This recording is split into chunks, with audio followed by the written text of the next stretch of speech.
I recently posted on YouTube a video of my massive Obsidian library. That's a note taking application.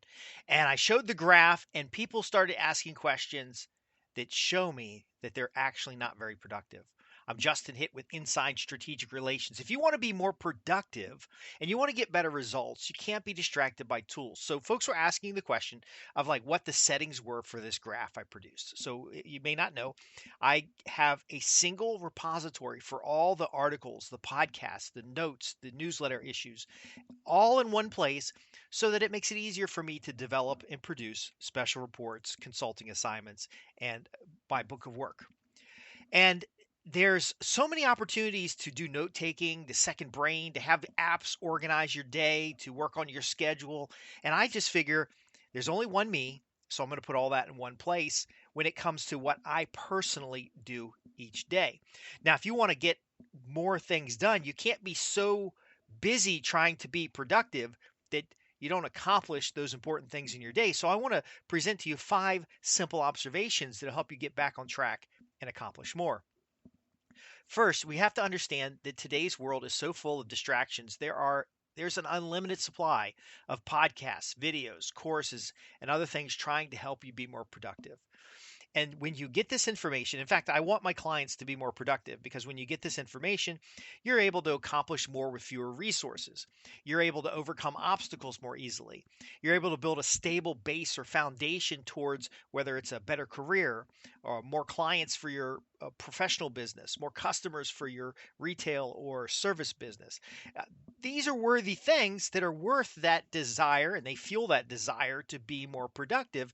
But when you're worried about the settings someone else has for a note taking application, other than, you know, what you've tried yourself and asking for feedback, then you are being distracted. And this distraction is now part of the natural state of things that is keeping you from getting work done. Observation number one is that you need to work in an environment of productivity. So, you're sitting at a computer and you literally have an unlimited number of boobs and butts on the internet that can distract you. Now, it doesn't matter what your boobs or butts are. It could be cat videos, it could be the latest political drama, it could be a lot of different things, but the internet is full of 99.999% things that are not what you're supposed to be doing right now. So, what you've got to do is reduce distractions. Now, that could mean working from a computer if you work on a computer in an environment where you are not connected to the internet. I actually like corporate environments that block pretty much everything. And that's what we do in the home office here. And then anytime I'm traveling, I have to get on a VPN in order to see the actual internet. Otherwise, content filtering, the way my system's set up, security options prevent so much access. I still manage to get in trouble. And by the way, this is a challenge that I have from time to time. Uh, Believe it or not, sometimes I'll do podcasts when I should be doing something else that would be more productive. But again, the reducing the distractions and having a system for eliminating clutter will help you organize your environment so that you can find things so that you get results. So I do sometimes create podcasts as procrastination, but I have a formula to create podcasts that produces an artifact that provides additional leads and content and connections that build my business. And so even your distractions need to be productive. And you do this again. What is your environment? Do you have an environment to do your bookkeeping that has all your filing organized in one place? Do you have an environment to do your writing or thinking? That's a really important thing. Sometimes doing less is more productive because you're now clarifying. And are we organized so that we can find stuff? There's everybody has an organization system, but can you find the important things you need so you're not spending a lot of time looking for stuff and instead doing things? Number two, focus on 2 to 3 deliverables a day. Notice I didn't say focus on 2 or 3 to do items. I said deliverables. So in the case, if I decide to do a podcast consists of show notes, the podcast audio itself, small promotion, descriptive landing page or descriptions that go in the podcast. If I'm going to commit to doing a podcast, I have a deliverable that's predefined, and it's my most important work when it comes to serving my clients or delivering work for prospective clients. What is your 2 to 3 deliverables? Now, you're going to have low skill essentials every day. You want to delegate those out. We talk about this in staffing arbitrage. If you're mowing your own grass, doing your own laundry, washing your own dishes, cooking your own meals, those types of things can be outsourced to other people, even if it's just how you're teaching your kids to be more responsible and have adult skills, or as an agreement between partners, or a marriage arrangement that hey, I'm going to go out and work and you're going to go here and work, and then together we're going to do these things. This sounds antiquated and old fashioned, but really, unless you enjoy it for the exercise, mowing your own grass is a skill that someone else can do. So I've read places, and I've talked about this in the past. If someone can do the work that you're doing at a 60% efficiency, so maybe you're going to do it 100% and you're going to be completely satisfied with the way you do it. If somebody can do it 60% and you can go off and do a more valuable activity, such as deliver something to a client, such as finishing a piece of work that you'd started, such as doing something that requires your skill set, then you should go ahead and delegate that activity. So we're being more productive on purpose by how we allocate resources. And then again, we're not trying to do 7 things today. We're trying to do 3 very important deliverables, completing 3 very important projects each day. Now you might be saying, well, why not 4? Well, I say if you can't complete 2, if you can't complete 3, then you won't complete 4. So let's just focus on 3. And then you can have a list somewhere of other deliverables, other outcomes that once you've completed these 3, you can pull from that list and just get started. And again, that builds on having an environment for productivity. You can pull one of these items and just go to the environment and get going. Number 3, you want to be clear about what you want. And this goes beyond goal setting. This goes into clear picture of what you want your future life to look like. What do you want your future experiences to be? What do you want your future opportunities to be? Now, I wrote a book called What Do You Want and How Do You Get It? And so I try to demonstrate that you start accomplishing more of what you want by having a clear picture of it. So you're manifesting in a sense because you've created a plan, a written plan. But once you decide what you want, you now get a clarity that's not available to a lot of other people, where you can start building a success as a habit because you can see the path to where you want to be. Now, a lot of folks will say, I want $1 million. Well, great. What does $1 million look like to you? They start describing lavish cars and experiences and traveling.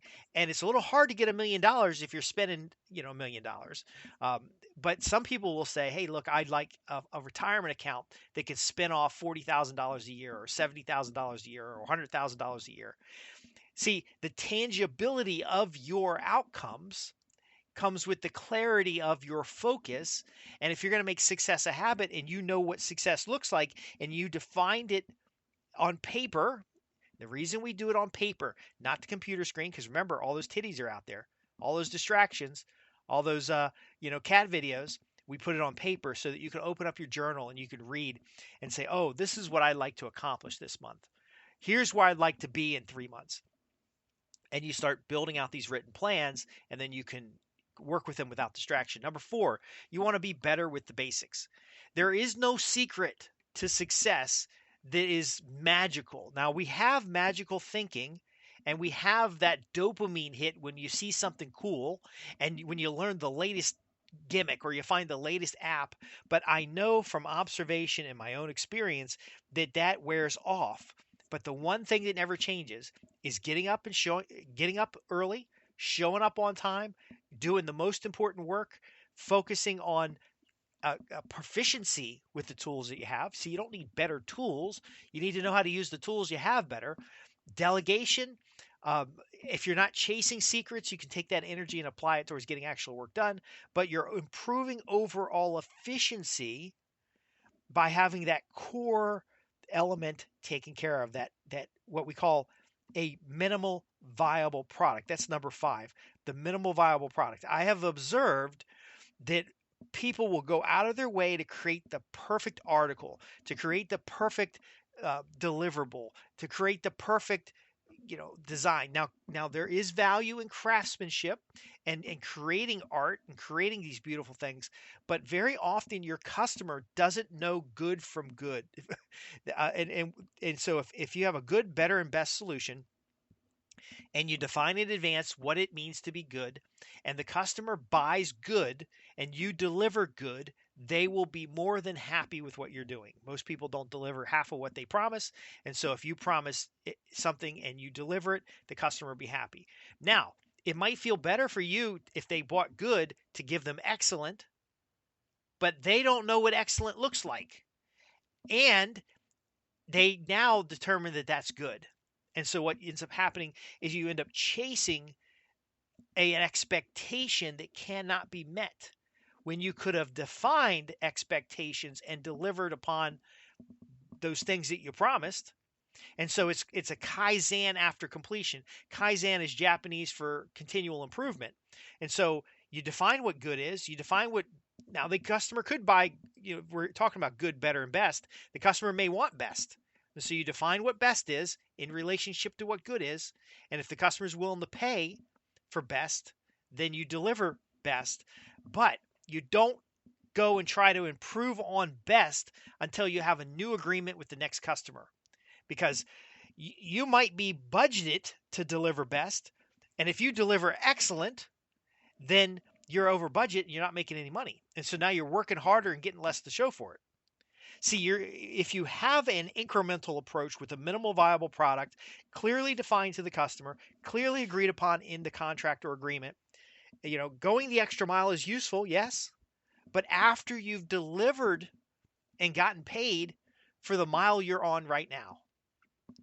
And that's really how I look at it. When I talk about 2 or 3 deliverables, if you can't do 1 deliverable a day, then don't try to wear yourself out doing 2. Now, what you'll find out when you're working better in the basics is that you'll get 5, 6, 7 deliverables done. You'll start stacking deliverables into projects. Then you'll start assigning projects out to individuals. You'll start building this network. And before you know it, you'll be looking back on your life about all the accomplishments you've had. Not looking forward about how could you be more productive? How could you be better? See, that's a self-esteem issue more than anything else. If I could just tweak one more little setting on this browser, maybe it'll go faster. Maybe if I just do this, my internet would be better. Those are not important things. You could have a slow internet, which keeps you away from the distractions. You could have no social media, which I've noticed a lot of wealthy people don't have social media. They're not even on LinkedIn. And that's not a criticism. That is an observation that you might be aware of, because again, they're focusing on the basics. They're delivering every day. They're clear about what they want. They have an environment for productivity. And so all these other distractions have no place in their life. And again, there is more progress to gain incrementally than leaps and bounds. Now, an outside observer will see that you're leaping forward and you're climbing the corporate ladder very quickly and you're suddenly have all this wealth and success, but it's not built on jumps. It's built on a stable foundation, a firm foundation that's layered in over time. And so when you have setbacks, you don't go back as far. You don't fall off the ladder because there is no ladder. You've built a pyramid and you're sitting at the top of the pyramid on a firm and strong foundation of business relationships, of appropriate use of resources, of focus, of attention. And you've balanced that with the quiet times that are necessary for reflection to really know what you want. You've balanced that with satisfaction. And now you're 10 times more productive, 100 times more productive than most people in your social group. Or more valuably, you've upgraded your social group and you might be average with your social group, but everybody's getting things done, worthy things done, worthwhile goals accomplished. Now, it doesn't matter how productive you are if you're doing the wrong things. Okay. So one of the things I help my clients do is solve $1,000,000 problems. I know with inflation, it probably should be $1,000,000,000 problems, but you're going to have obstacles in your life. And instead of looking for the new way to be productive, you sometimes can benefit from stepping back and saying, okay, Am I doing the core things that are necessary for my success? Did I accomplish today? Did I accomplish this week? The core things that I determined in advance were necessary to reach my point of success. Did I give it enough time to see if I'm on the right track? See, too often the distractions will get us going down one alley over here and going to see you have the capability to get the results that you're looking for. Unfortunately, a lot of us are distracted, and I will admit there are times that I am distracted and I'm not getting the right things done, and I need to step away from the computer. I need to step away from my office. I need to just go to a quiet space, meditate, and get refocused on what needs to be done. And again, that's why the paper is important. I can take my journal, I can write about my frustration, I can flip through a few pages and say, look, now that that's on paper, that's behind me. Here are the 2 or 3 things I need to do today to get the results done. Let me look at the calendar. What are we expected to deliver to clients? And now it becomes more project management, and productivity is a natural outcome of good organization of resources, good connections with business relationships, good identification of opportunity. You don't need a new app on your phone. You don't need a new productivity piece of software. You don't need half the stuff that people are telling you. You can have a notepad and a pencil, because all you're doing is creating a placeholder so that activity is not in your brain, and instead your brain is focused on incremental improvement after delivering a minimal viable product. It's focused on refining the basics. It's focused on opportunities for delegation as you're doing the most important things. Those other essential low skill activities are still getting taken care of. It's about being clear about where you want to be or what you want to do, and then again cultivating an environment of productivity where when you file papers, you can actually find them, where you are, recycling old work and getting leaps and bounds ahead of your competitors because you're not starting from scratch every time. So if you're a business owner or an executive and you want to find more ways to be productive, I have a free email newsletter that helps you not only be more productive, but position yourself as an expert in the marketplace so you're more in demand, to position yourself as an authority in your marketplace so people will do the things that you ask them to do, and then ultimately build stronger business relationships. You can get your copy of this newsletter at www.insidestrategicrelations.com/newsletter. Now, what we've been talking about today, again, is the 5 observations I've had about being more productive. I'll admit up front there are times that I'm not productive at all, but these 5 observations help me get back on track. And I even will look at my own self to say, where could I improve, rather than going out there and saying, what's the next tool? The tools will not help you improve unless you've got the foundation straight. So if you're distracted, if you're challenged, if you're frustrated, don't worry about it. We can be more productive, getting you back on track. If you like my support and getting you on track, if you like my support in the sense of the what do you want and how to get it report, just visit our website at www.insidestrategicrelations.com. You can ask about our peak performance program. You can ask about some of the books and reports that we have available, or simply ask a question that I'll answer in another podcast. I want to thank you for listening. I'm Justin Hitt with Inside Strategic Relations, and I'll see you in the next podcast.